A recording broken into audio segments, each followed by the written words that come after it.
Ladies and gentlemen, this is the Right Guys podcast where we actually make sense of those senseless polls. And now your hosts, Josh Hammerling and Max McGuire. Welcome back, Right Guys podcast. Happy Wednesday. Happy Wednesday. We're back. Kind of trying to bring a little energy because it's easy to feel down. Yeah, we are being right? pummeled. Bad poll after bad poll. Yeah, just shots fired, right? You know what the design is, why this is happening. This is to get you discouraged. Just like in 2016, when they came at the very end and said Hillary Clinton has an 88% chance of winning the election. Stay home. It doesn't even matter. All the Republicans have already cast their early ballots for her. Just stay home. It doesn't matter. We all remember how that went. Then again, I love that night. In 2020, Joe Biden is leading by 7%, 8%. Doesn't even matter. Stay home. Ended up winning by tens of thousands of votes in a handful of states. They clinched the race for him. Asterisk. Just put the asterisk after that sentence, just like Barry Bonds has an asterisk next to his home run record. That's when the toilet broke and the plumbing just, the toilet broke. Toilet broke, and the suitcases of ballots just got pulled out from under the tablecloth. Can't talk about that. Can't talk about that. That was by the book. By the book, I tell you. So we know, historically, in order for a Democrat to win the election, they need to be leading by more than 4% of the national popular vote. That's how it usually shapes up. That when Republicans have won, they've either won the popular vote outright, as George W. Bush did one year, or come within 4%. Basically, Democrat won by less than 4% of the popular vote. So when you see big polls showing Kamala Harris up by 5, it makes you a little bit nervous. Makes me nervous. I don't know about you. It does. So let's just get right into it. And I want to do this every couple of days. Talk about the latest polls. You don't have to spend the whole day on it. Talk about the latest polls because they're designed to scare you. But in reality, if you read into it a little bit, there's a lot of good news for Trump here. Obviously, it'd be better if it said he was leading. Let's dive into it. Activote. Activote is one of the polling outfits that's been doing it pretty consistently, has been incorporated into the aggregate, the polling averages that are on the internet. Came out with a poll today from August 7th to the 14th saying Kamala Harris up by 4. Up by 4.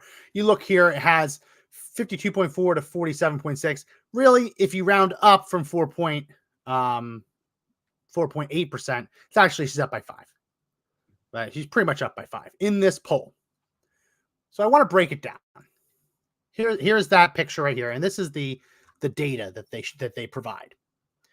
And so this unweighted is who they happen to call, and the weighted is what they think the electorate will look like this year. Oh, yeah. So the first thing that comes out glaring at you is that their sample that they called was plus 21 Democrat. Of the 1,000 people they called, 47% were Democrats. Only 26% were Republicans. Oh, wow. So they had to weight that because obviously the electorate doesn't look like that. Right. But what they weighted it to was plus 5 Democrat.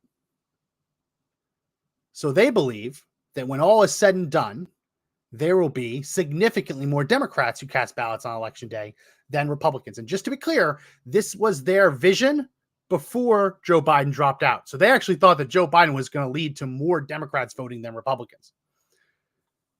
So plus 5. Sometimes the simplest answers are the right answers. So you look at a poll that shows Kamala Harris up 5, and you look at the top line information and say, oh, well, this sample is plus 5 Democrat. In a world where the same number of Republicans show up as Democrats, it's literally a 50-50 coin flip odd. It sure is. In a world where more Republicans show up than Democrats, Donald Trump wins.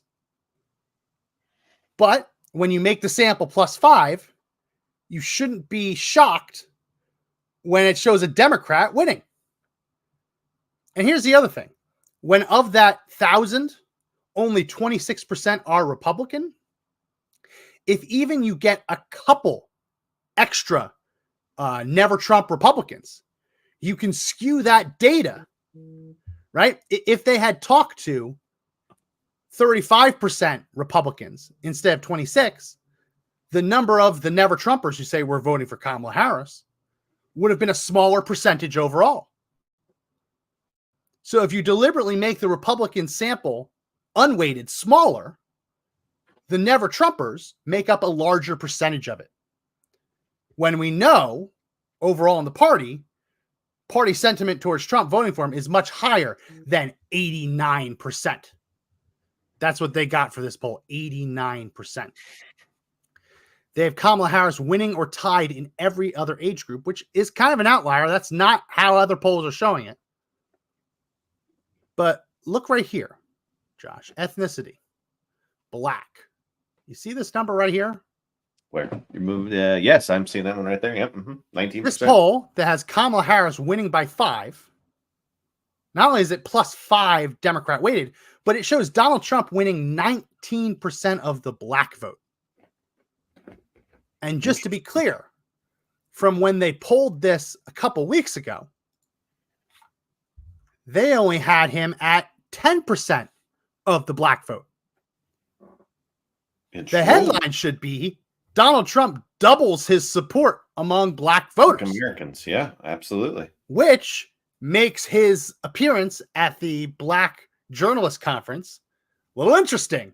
He goes out there and he says, well, don't quote me on this, but a lot of people are saying that Kamala Harris is not really Black. Black, yeah. And so, how dare you? You're so racist. Wow. And what does that lead to? This pollster showing a doubling in Black support. Yeah. Yeah, because they understand, they can feel that disingenuousness, right? Coming off her. And you got Trump actually showing up. And not only showing up, like they pulled a fasting on him and said, hey, by the way, your opponent's not even here. And the out of the gate question was vile, right? But he goes out and he does it, though. And she hasn't done anything. No, right? No. So a couple of the things that she's kind of gained ground on, they say suburban voters, it's now 50-50, according to this new poll. Back then, they said suburban voters were 56-44. So in their sample, Kamala Harris has gained 6% of the suburban vote, which is a big jump. Yeah. So for Donald Trump to get back in the lead, he has to focus on winning suburban voters, which is what we said all along. You have to win the suburban voters. Yeah. The question is, over the last couple weeks, whatever he had to do to double his Black support, has he permanently lost suburban voters? I would venture to say the answer is no. Yeah. Because Kamala Harris has done nothing to permanently gain them. But she doesn't have to. She's got the media in her pocket. I know. But when you're not actually earning it, right? Yeah. Of course. If the media is to go all rubbing the elbows, right? Yeah. If the media is going all through election day, making her their savior, she's going to show like she's up in the polls. But if she hasn't earned it, she hasn't put that support in cement. That cement hasn't cured. Yeah. Right. So Donald Trump has to get those people back. Yeah. That's how the Trump campaign should be looking at all these polling. Understand with the grain of salt that, of course, a +5 Democrat poll shows him down by 5. Surprise. But he should look at these as, what communities do I need to go after? What communities do I need to go after? Yeah. Kamala Harris shaved a little bit of support from the Latino community. Trump went from being 46% of the Latino vote in this latest one now to 39%. He's got to get that 7% back. Yeah. He gets that 7% back, and he gets those 6% back in the suburbs.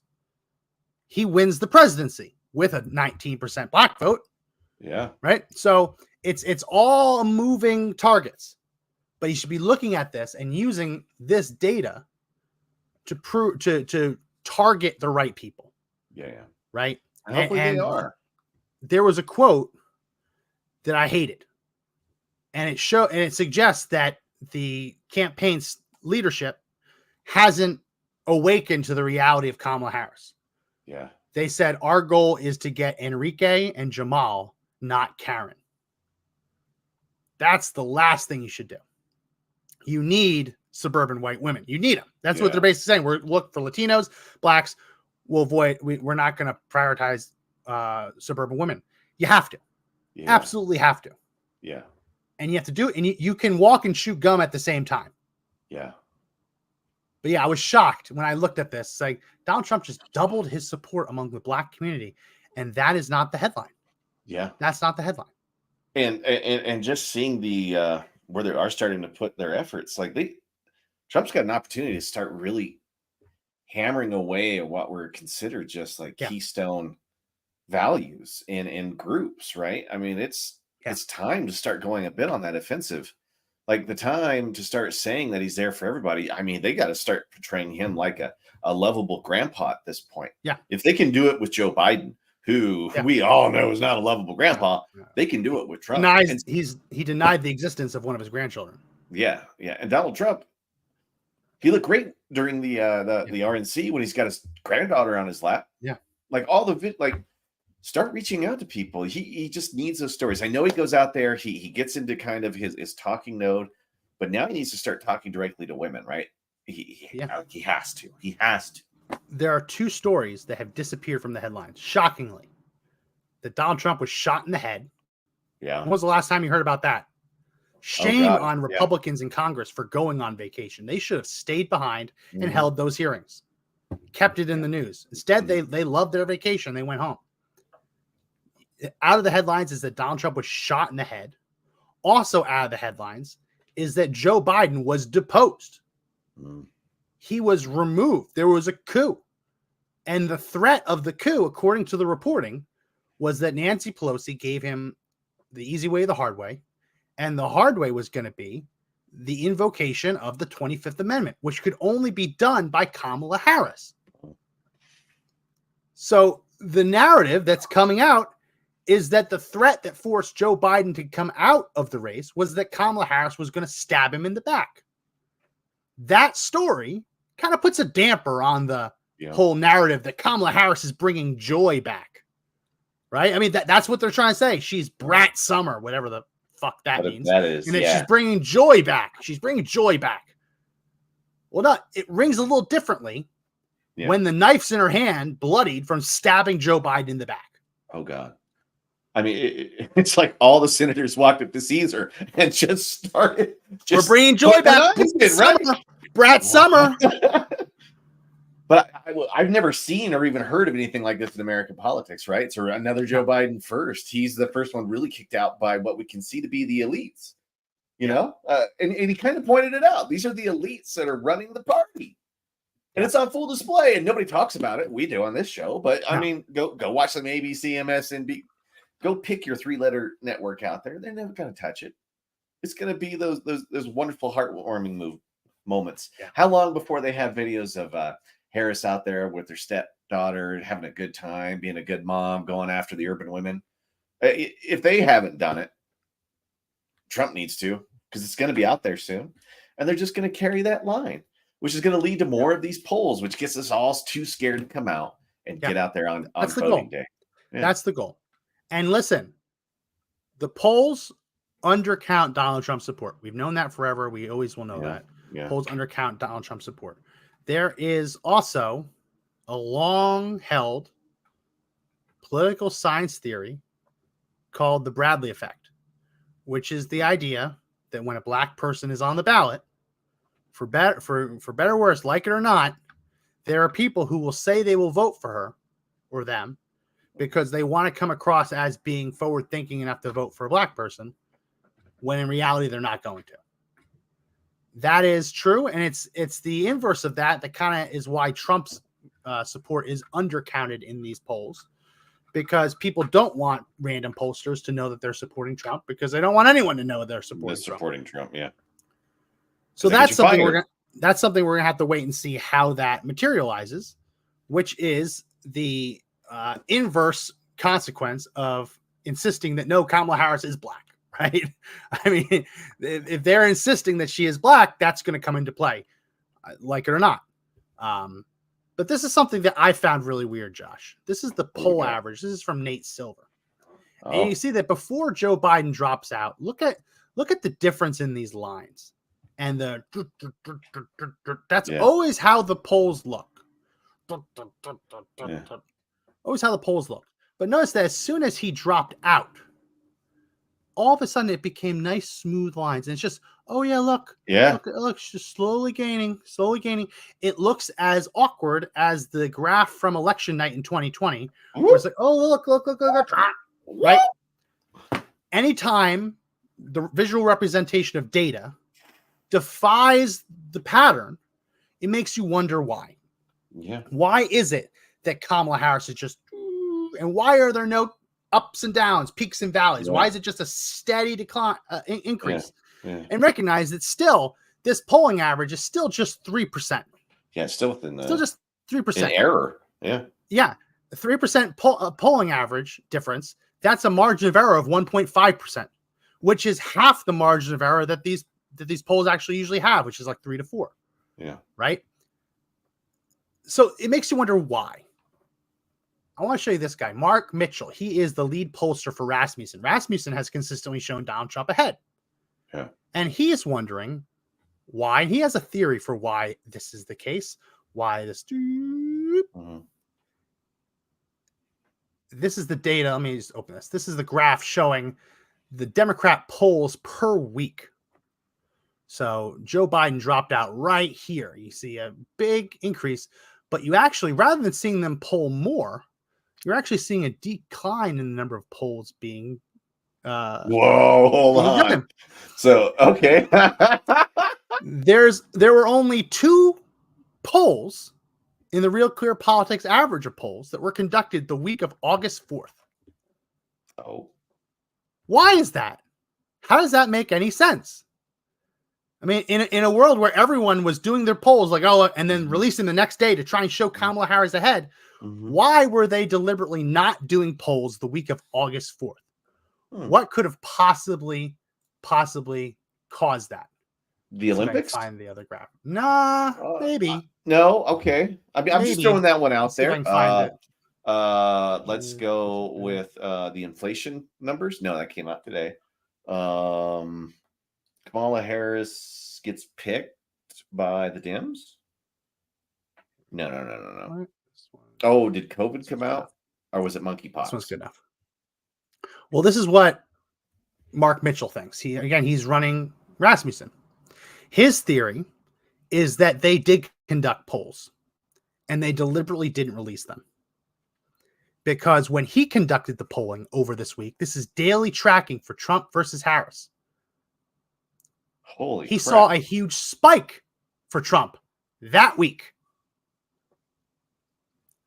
So the theory is that they actually did conduct those polls and they didn't release them. Because the news would just be too damning. Because it goes against the narrative. Yeah. Now that really depends on who's funding the polls, right? If you're being funded by a newspaper or by CNN, you can't just not do it. But when it comes to Democrat internal tracking polls, when it comes to PPP, which is a Democrat aligned poll, you start looking at all these pollsters that have Democrat leanings, and all of a sudden they're just not conducting polls this week. Well, that makes no sense. Yeah. It makes no sense for them to have not conducted polls that week. Makes you wonder why. And the theory is that he saw a spike for Donald Trump that week. And if you're trying to create the narrative that Kamala Harris is actually ahead, that was bad data. That was an outlier. We won't publish it. Right.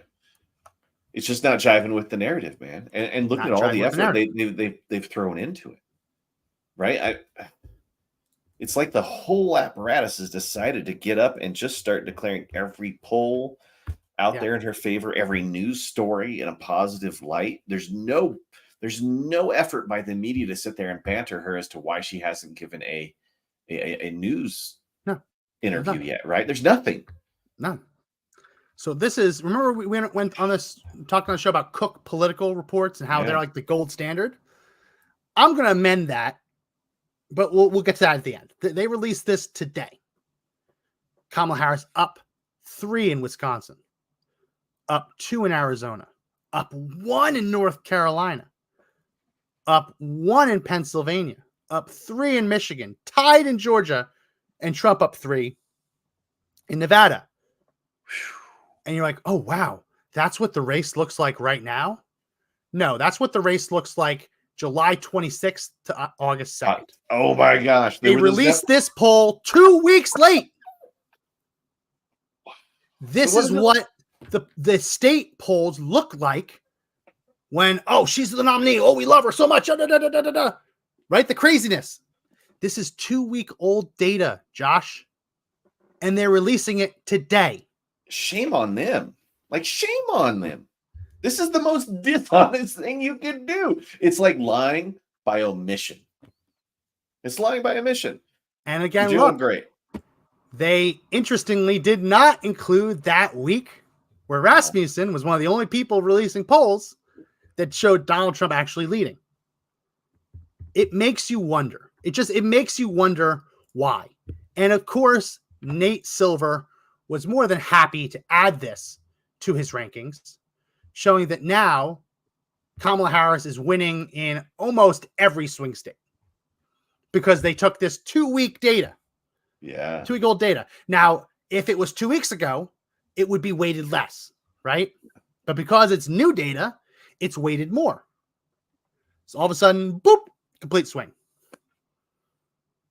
Funny how it works, right? Like you see in movies. You know what I mean? It's stuff you can't write this kind of narrative. No, you can't. If you wanted to show an accurate horse race, this wouldn't be how you do it. Yeah. It just wouldn't, right? If you wanted to know what the swing states look like now, you wouldn't tell us what they look like 2 weeks ago. Yeah, right. Actually, no. So more than that, 3 weeks ago, because it includes data from the 26th of July. And in an election year, they're polling there's somebody on the street polling constantly. It didn't take them 2 weeks to take that data and put it into a spreadsheet. We saw when she dropped out, they were releasing new polls with a 12-hour turnaround. We know they can do it, right? Yeah. So it just doesn't make sense. It doesn't make sense. But it does make sense. I mean, it makes sense. Because that's what you want, right? Yes. They're willing to make up news or make up data. Let's call it make up data so that news can be made up about it. Yes. I mean, if people can't see the obvious state-sponsored fraud here, I don't know if anybody can. And then you see this stuff, right? Yeah. And no wonder Harris looks like she's trailing up because the lie is omission. Yep. Because the lie is omission. It makes you wonder whether there were polls conducted that they deliberately didn't release for whatever reason. And if so, what would they look like now? I mean, do they show a real deepening or at least is it coming together or is it going apart? Yeah. Is somebody running away? Because again, even if those polls have changed since then, right? They still would have been built into this trend. Yeah. Right. So if Donald Trump this would have shown it probably was tied if what Rasmussen saw that week was reflected across the board. But we'll never know because they haven't released those polls. The Democrats there was one more poll I wanted to show you. Go ahead. Yeah. They just can't lose face. This is what they're willing. They just can't lose the face. They can't possibly have a poll that goes negative against them. It's just wild. Like the things they get away with in media. What were you going to show me? What's next? The last one I want to talk about. Yeah. This is a headline that came out this week. Kamala Harris is more trusted than Donald Trump on the U.S. economy. Again, you see this headline and you say, bullshit. How could that possibly be true? And then you see headlines like this from Business Insider. It's the economy, Donald. Kamala Harris is beating Trump on an issue that Democrats almost always lose. If it seems too good to be true, number one rule in politics, if it seems too good to be true, it probably is. Yes, yeah.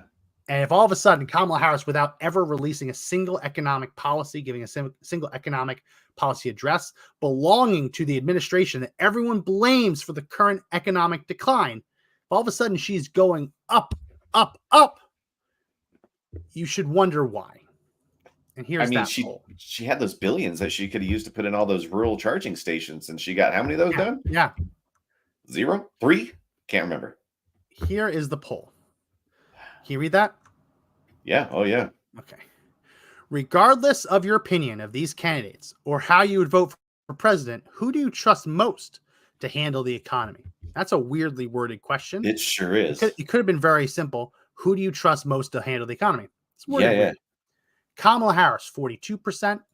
Donald Trump, 41%. Both equally, trust neither, 10%. Not sure, 5%. So she is beating him by 1%. Donald Trump, meanwhile, on trade issues with China, he's beating her, which you expect because he's very into that. But this is where the pollsters should have realized we made a mistake. So this is the poll that headlines, basically, they took this one question and made a whole sling of headlines about it. Here's when the pollsters should have known something is wrong. If Donald Trump wins the presidential election in 2024, do you think his economic policies will leave you financially better off, somewhat better off, about the same, somewhat worse off, much worse off? 42% say better off, 40% say worse off. Worse off. So plus two. But then when they ask about Kamala Harris, what do you think? Better off's only 33%. Worse off's 38%. 38%. Whoa. So she is -5. So how can someone who's -5 on will make me worse off economically, right? While Trump's +2. So Trump is +7 over her. How does she end up being +1 on the question who you trust most to handle the economy? It makes no sense. And it's how they word the question. Yeah. Regardless, how would you vote for president? Who do you trust most to handle the economy? I mean, and do they start? Are they reading the question, or are they being spoken this question too? Yeah. If more people are saying that Trump will produce a better economy than Kamala Harris, these pollsters should have said, well, maybe we made a mistake. Now, after the fact, there's nothing you can do about it. But it just shows that there's something off with this. Yeah. And this isn't like a different area of the poll. This is 2 questions later. So it's weird. Doesn't make sense. The wording is just kind of strange. And then having all of the numbers off like that, it's like they want this poll to be so confusing that they can produce data off of it.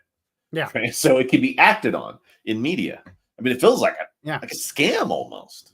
Here's the CNBC. Here's the CNBC poll that had Trump up 2 nationally.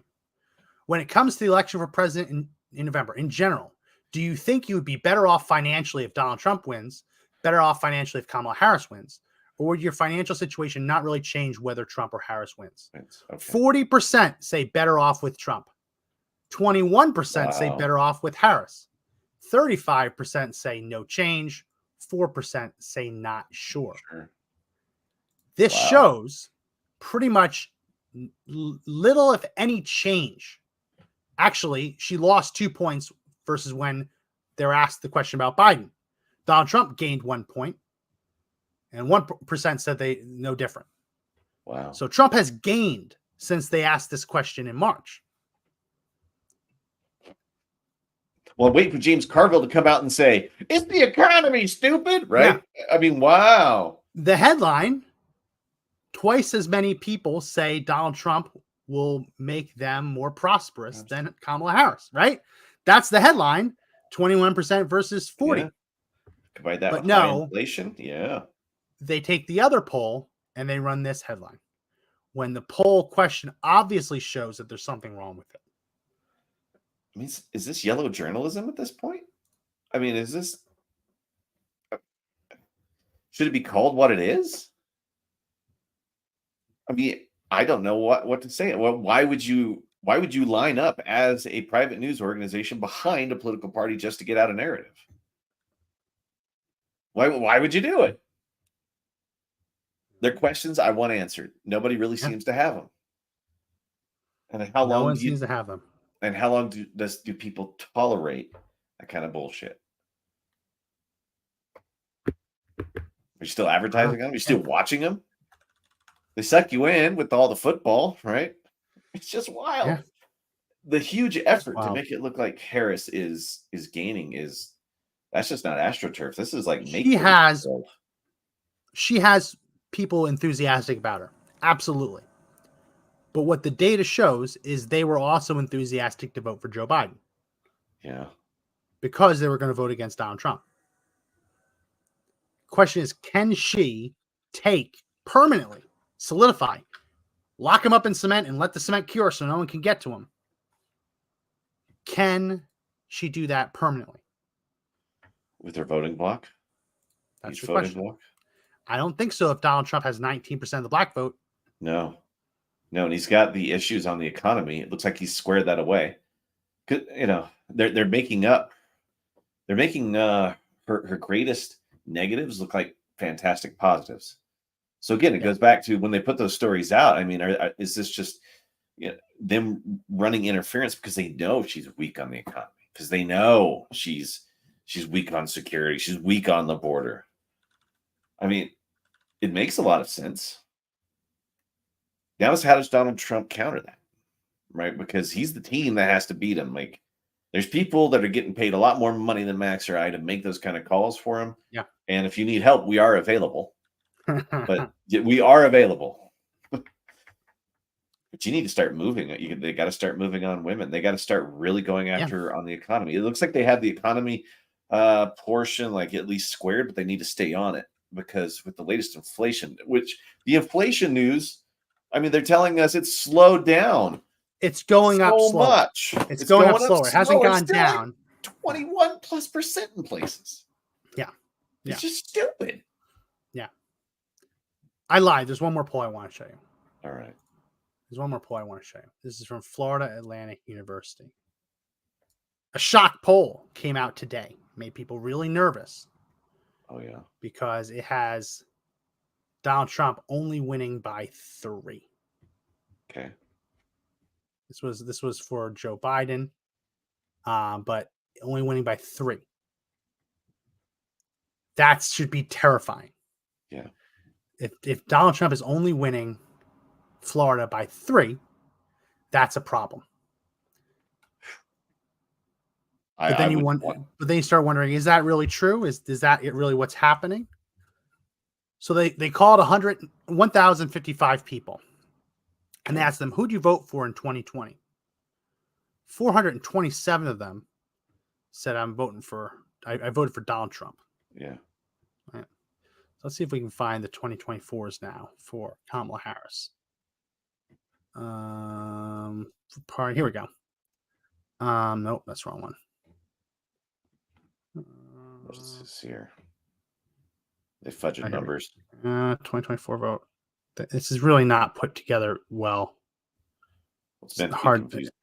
Here we go. Okay. So of the people they called, 427 of them said they voted for Donald Trump in 2020.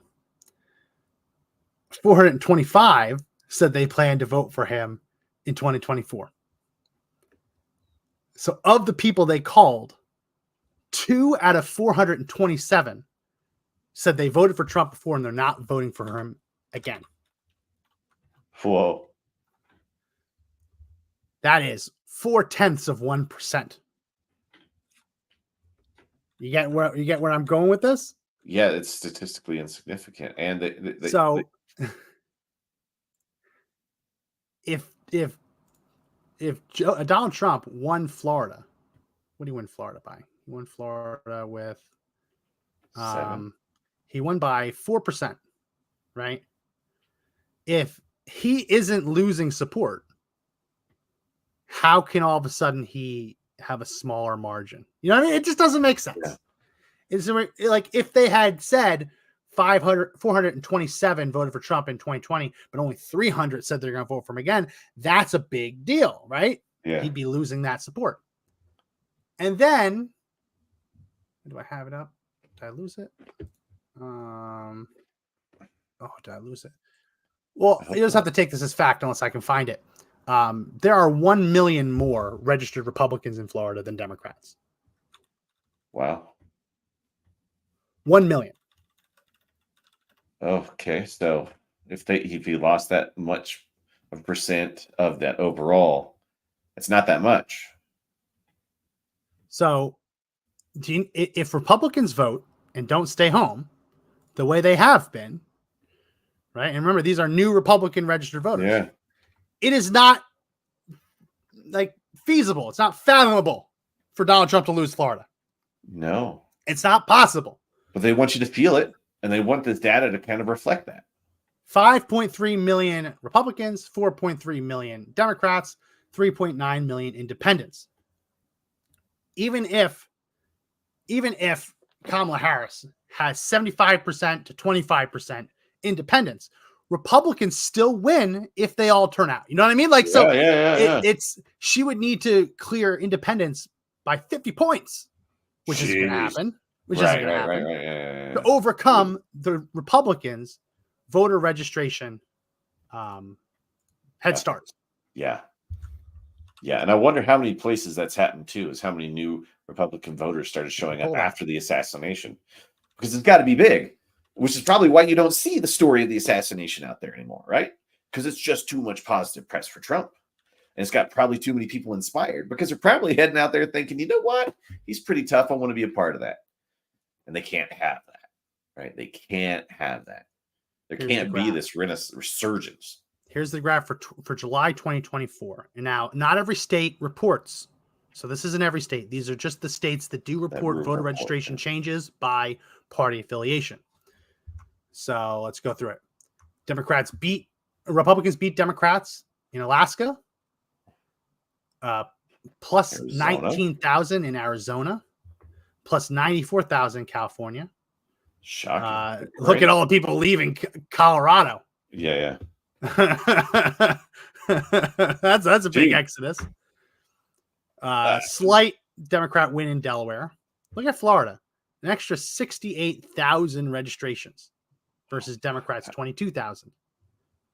And this is just for what was this time? Last month, July. That's just last July? This is just July. Oh my God, these are terrifying. Idaho, Republican, Iowa, Republican, Kansas, Republicans, more Kentucky, Louisiana, Maine, Nebraska, and this is net, so this is minus the people who moved out. Yeah. Nebraska, Nevada, more Republicans registered to vote in Nevada than Democrats last month. New Jersey, New Mexico, North Carolina, plus 6,300, minus Democrats losing 722 voters. Ooh. Like, so that matters in an election where we've seen tens of thousands of votes can swing. The registrations between now and election day are going to matter. Look at Pennsylvania. I know that number. Republicans plus 21,000. Look at that. Democrats only plus 5,700. 5,800. Yeah. Around. Oh my gosh. Same Total thing. Rhode change. Island. Everybody's like, I'm out. A total change.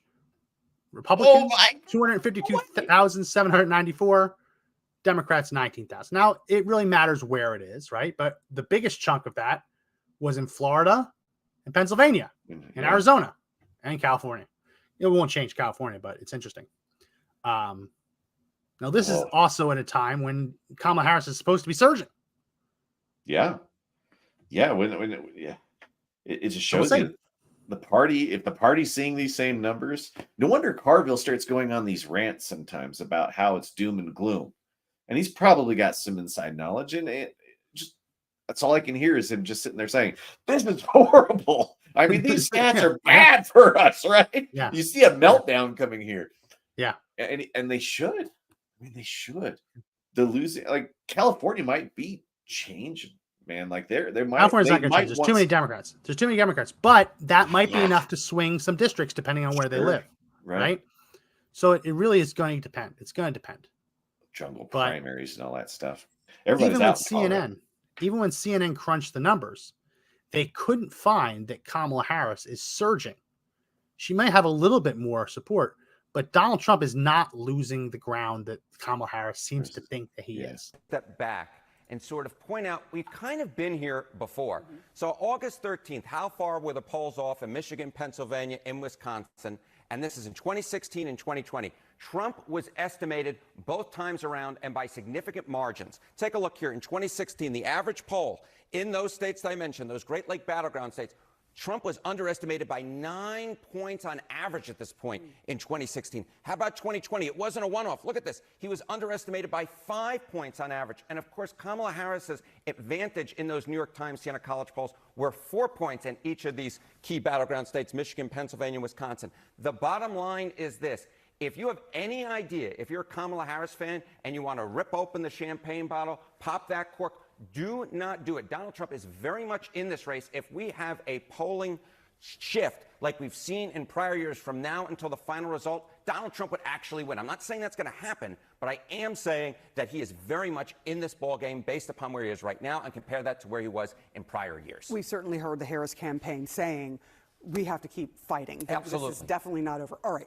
Let's talk about enthusiasm and how that translates actually. We are quite a ways out. Again, 3 months about. Yeah, you know, yesterday I was mentioning, the enthusiasm for the Democratic ticket was up. Yep. But that enthusiasm is not the same thing as going out to actually vote. And there's a different question, which essentially says, how certain are you actually going to go out and vote? And this is the top range. Almost certain to vote. Again, Michigan, Pennsylvania, and Wisconsin. This is among registered voters. Look at this. Look at Kamala Harris now compared to where Joe Biden was back in May. In fact, 62% of Joe Biden voters said they were almost certain to turn out and vote. Now, it's gone down. It's actually gone down a little bit. I would call this in the same general area at 61%, but it's basically unchanged. And look at Donald Trump. He was at 58% in May. He's actually gone up a little bit now. He's at 60% now. Again, basically no real change. So the bottom line here is, yes, there may be more enthusiasm for Kamala Harris, but the fact is we're not seeing that necessarily translate in the almost certain vote. And one little other note, Sarah, I will note this. Donald Trump is more popular today than he was on August 13th in either 2020 or 2016. So the bottom line is... Pause right there. Everyone's with the doom and gloom right now. Recognize in 2016, only 33% of Americans said he had a favorable view of him. Yeah. Now, how much higher can it climb? I don't know, because a lot of the anti-Trump hatred is baked in. Yeah. Like, can you undo 8 years of propaganda in 90 days? Probably not. But there are a lot of people who hate Trump and are going to vote for him anyway. Not most of them, but there are a fair number of them. Yeah. So even if that favorable rating peaks, you still will see his vote total go a little bit higher than that as well. So CNN breaking down, no reason for Kamala Harris to pop the champagne. And if you remember living through 2016 and 2020, there is no reason for doom and gloom right now, if you remember what it felt like living in those years. Yeah. And voting in that election in 2016, I was shocked. I was sitting there watching results coming in, and I was like, wait a minute. This doesn't even line up with what was shared in the media. All the polls said just the opposite, and he comes out and he wins it. If he keeps just playing the cards right, like he all he has to do is, and I hate saying this because I don't want him to do it, but you just don't have to play to lose the game, right? Just don't play to lose to win. Play to win, right? Don't play not to lose the game. It's like that old football adage: just go out there and start swinging, get your points, start going after the people you need to, because they're still going to keep it going. They're doing everything in the power to try to shut down the fervent and the desire to want to go vote for Trump. So don't believe everything you're seeing, I guess is what I'm trying to get at here. Yeah. Oh, there we go. That's the polls. A little bit of poll hopium. What else is in the news that you're seeing that you're interested in? Man, what hit me the other day is that no, not the hardball one. I sure hope I brought that back. We don't have to turn the music on. No. The January 6th stuff, right? The geofences were found to be unconstitutional, which I thought was really interesting because it's kind of a big win for people realizing that they just can't carte blanche start going after all of our location data. I mean, there's still some of that privacy in our papers and effects. Mm-hmm. And I think that now shifts to our electronic devices too. I think far too long, the government's been soaking up all that data and they have no right to it. And then when you get abusive government in there, they start leveraging, right? Yeah. And we saw that on January 6th. So the people that are currently in jail, I mean, they there's a lot of people that need to be released from what's going on. It really makes sense in a lot of ways, because imagine if the government wanted to prove that you were somewhere and they broke into your house and without a warrant and stole your wallet and looked through your receipts to see where you were shopping that day, right? Yeah. Without a warrant, that'd be unconstitutional, illegal.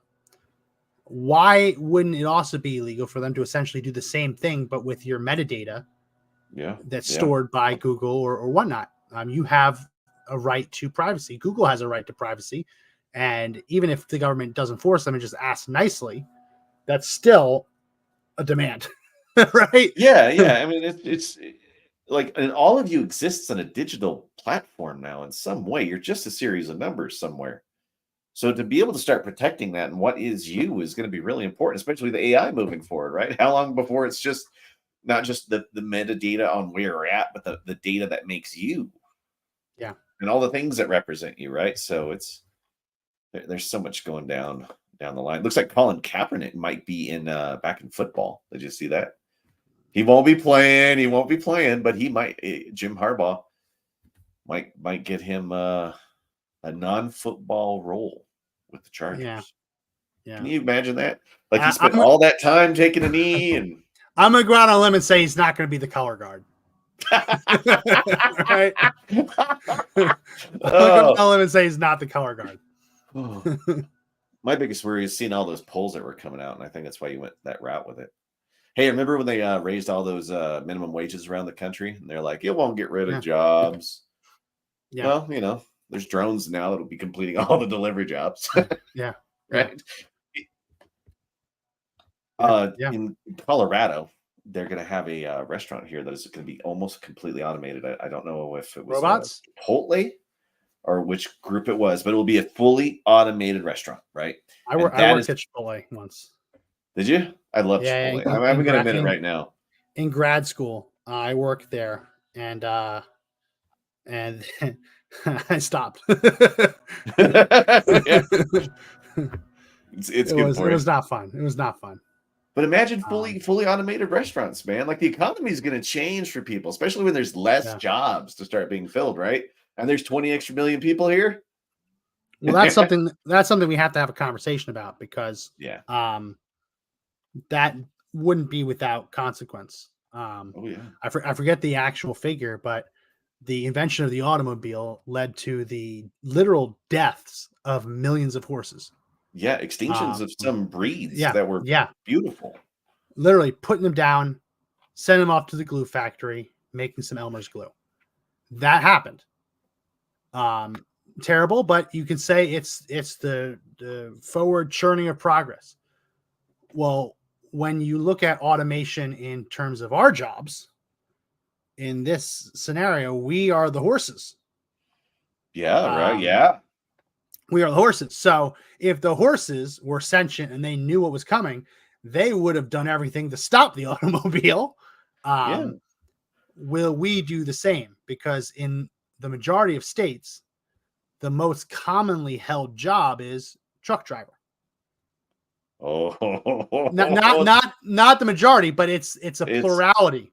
Yeah, and there's good money to be made in that. Yeah. I know people that have had handsome lives doing trucking. Yeah. Truck driving, taxi drivers. Just think of all the Americans who are just able to keep their head above water, treading water with Uber or Lyft or Uber Eats or any of these food deliveries. What happens when the company can say, okay, well, actually, we'd rather just buy the car and put the robot inside of it. That's not far off. No, I mean, Tesla's already like just waiting for that one to happen.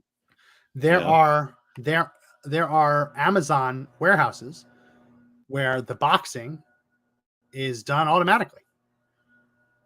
I mean, you start looking at that kind of technology, they minimize it. You go to a grocery store and there's no one bagging your groceries because the robots, because the automated system's doing it, right? So we have to ask ourselves, is this what we want to do? Because this whole narrative that, oh, well, if you're displaced, you can learn how to fix the robots. That's bullshit. That's horseshit. Yeah. Just like they say, oh, if you're in the fossil fuel industry, we'll just teach you how to repair solar panels. No, you're not. You're not going to train the 5th generation coal miner how to rappel from a helicopter to fix the wind turbines when they break. Come on. Yeah. It's not going to happen. And people don't even want those jobs half the time. So it's going to be a complete change of what work looks like. Or we don't let it happen. we're way behind on that one, man. Like it's already they're trudging. I don't know. They look some like they're states trudging forward. Yeah, but right some now. states have already passed laws saying you can't have automatic driving cars. Like, no, Tesla, you can't. We're not going to be your proving ground, right? So at some point, we have to have that conversation of how do we advance technology to make our lives more comfortable and prosperous without simultaneously turning all those Americans into the horses that go to the glue factory. There has to be a conversation about it. There has to. You can't just like say, you can't pretend it isn't true. Well, they can't even get our budget balanced. So if you really think that people are actually going to sit down on the House floor and talk about that right now, we're not even there. I mean, they're just trying to get through an election right now, and if they do get whoever's got control, I guarantee it's not going to be at the top of the list. You're going to need to. It's just not going to be there. You know when they'll do it? When an AI model is given personhood, and then that AI model runs for Congress. And it will then you'll see the change. Personhood. Yeah. Then you'll see the change. Oh, how creepy of a future day that would be too. Yeah. Like but it's Skynet. Not far away. It's not Skynet. far away. Yeah.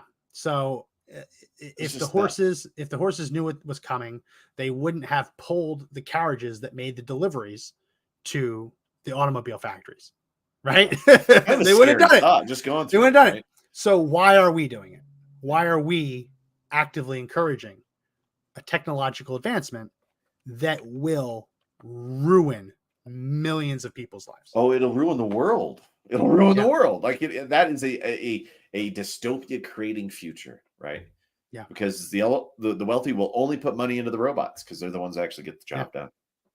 It'll be scary. We should be recognizing, if this is coming down the pike, we should be taking every cent of foreign aid and putting it into a well-balanced stock and bonds portfolio and just letting it sit so that when that day comes that millions of Americans need help, the money's there. Because you can't have this automation and also give away billions and billions and billions of dollars overseas. You can't do it. Can't have it both ways. Hey, so it's back to school season. Have you noticed? Yeah. It's 20 miles an hour in some of the places.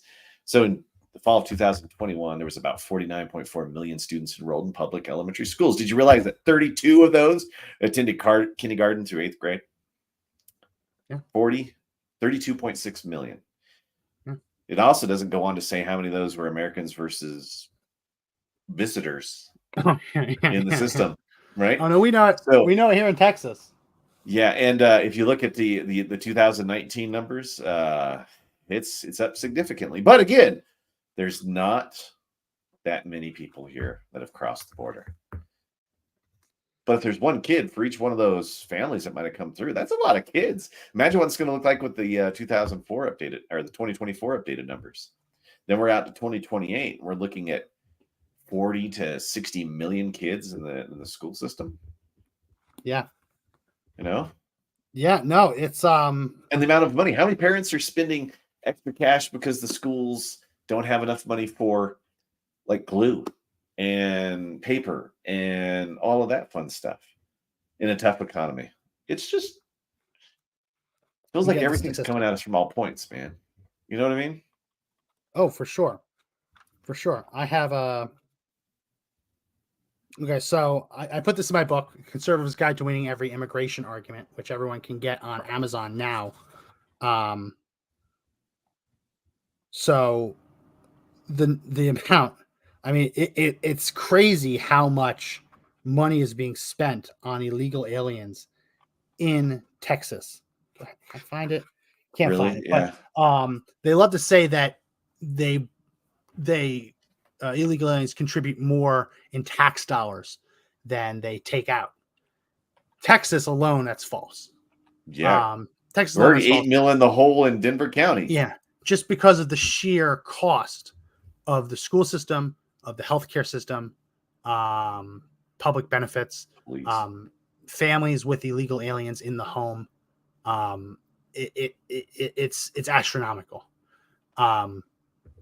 I wish I could find it. I can't find it on the fly, but it is in there. I lay it all out in my book, Conservatives Guide to Winning Every Immigration Argument. It is a lie when they say that there are more tax revenues in than expenditures. It isn't true. And one of the reasons for that is that illegal aliens are most likely to send money back to their home countries. Yeah. So rather than spending it in their communities, they run down to was it MoneyGram or whatever? Western Union. Yeah. And they send the money overseas. So in these towns where there's a lot of illegal aliens, I know a lot of them in New Jersey, they're actually facing shortfalls in their budgets because they're not collecting the local tax revenues that they really should for a population that large. You still have to provide them with fire services. You still have to provide them with policing, with ambulancing, right? So you need to ramp up those services for the population. But when they only spend the bare minimum to survive and send the rest home, there's not enough being spent in the community to collect those tax dollars to fund both the schools and emergency services.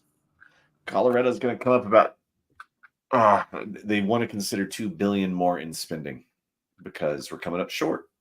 And all the shortcomings are coming from all those service areas, right? That when you've got more people going to schools, you have to plow the roads more. You've got to keep all of the services going. And when you just start throwing in an extra million people here, an extra million people there, that was never worked into those budgets. And it means they're gonna have to tax you. You either have to lose something or tax more. Yeah. Well, what's the what's the sales tax in Colorado? Oh, it's so different from place to place because they've added these extra little things for the counties. It's like 7-8%, right? Somewhere around there. That one's probably a little high. I know around the mall in Park Meadows, that was a pretty high tax area there, and that was like 6.4 back in the day. But okay, so 6-7%. Let's just say 6%. 6% tax rate. Well, okay, if an illegal alien spends $100 in the community, congratulations, you're getting $6. But you can't celebrate over that $6 if you gave them the $100 from government, right? If government gives them $100, that $6 tax revenue means nothing. Nothing. It's still a negative. They still lost $94. So because you lose the product. Yeah. So if they were providing for themselves, it'd be one thing. But on top of being a sheer drain on the system versus what they actually put in, the money that we're giving these new illegal aliens offsets any even possibility of them being a source of tax revenue. Give you the final word since you're living in this craziness. Oh, just because it gets cold doesn't mean that you can complain about it, especially if you're getting the free rooms downtown and you're kicking veterans out of the places where they're at. It was warmer where you were at, and if you don't like it, go back home. Yeah.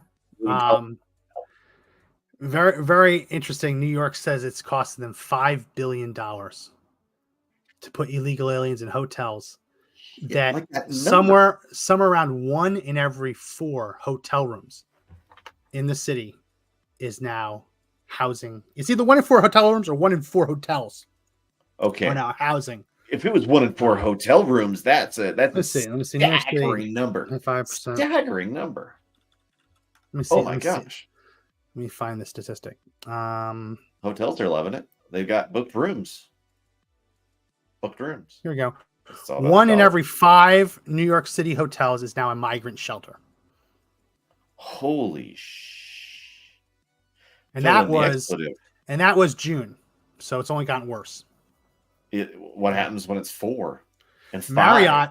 Marriott just sued one of their franchise holders because they were opening up a new Marriott. And at the very last minute, they said, we're just going to make it a migrant shelter because they could get more money from the city to have them there long term. Now Marriott's suing them, saying, whoa, help with construction. So it's a mess. It's a complete mess. Wow. Yeah. Well, vote accordingly, people. That's it for this edition of the podcast. If you like the podcast, subscribe, like, comment, share. We're on Rumble. We're on YouTube. We're on Twitter/X. Follow us there. Subscribe there. We also have the audio edition of the podcast, which is available everywhere audio podcasts can be found. Please do subscribe to that. We try and make this as audio friendly as possible. That's it for this edition. My name is Max McGuire. I'm Josh Hammerling. Remember, the fight to take back our country is not over yet. But the only way we win is if we stand up and fight together. See you next time. See you guys.